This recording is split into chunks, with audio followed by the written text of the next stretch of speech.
Ka ọ gachara afọ abụọ ha ji wee bagide ọlụ,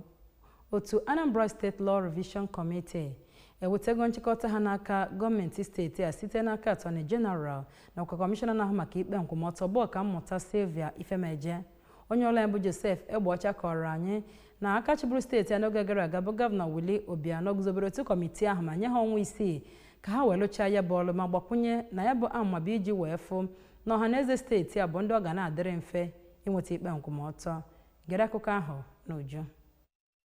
Ọ na-anabata ya bụ akwụkwọ n'ọka ka Kọmishọna Ifemeje mere ka mata na ya bụ ọlụ ha lụrụ bụ nke pụtara ihe n'ebe metụtara ikpe nkwụmọtọ ma kwuo na inyocha ya bụ iwu nke ha mere bụ etu o si dị na ọchịchị gọvanọ Chukwuma Soludo iji fụ na a na-enwepụta ikpe nkwụmọtọ bụ ịgba na steeti a site n'iwepụtasị iwu ndị kwesịrị ekwesị ma wepụtakwa ndị adabasị na mbụrị ka onye isi oche otu ahụ bụ ndị nebere anya na ya bụ iwu bụ ọkaikpe ije ọnwa Megwu, onye ọ bụ ofu onye n'ime otu ahụ ma bụrụkwa Senior Advocate of Nigeria Ivanyi Obiakọ nọchitere anya ya mere ka mata na nnukwu ihe dị iche iche dị na ya bụ iwu ha nyochara bụ ihe mere ka ha lụọ ya bụ ọlụ karịarị ọnwa 6 enyere ha ma kwue na ọ bụ na ụlọ omebe iwu ebinye aka na ya bụ akwụkwọ ha nyochara nke o mere ka amata na ya bụ iwu ha nyochara ka o mere ka amata na ọ karịrị 300 n'ọnụọgụ na ọ ga-emezi ka Anambra bụrụ obodo ji iwu bukpoo n'oyoyo wee na-alụ ọlụ.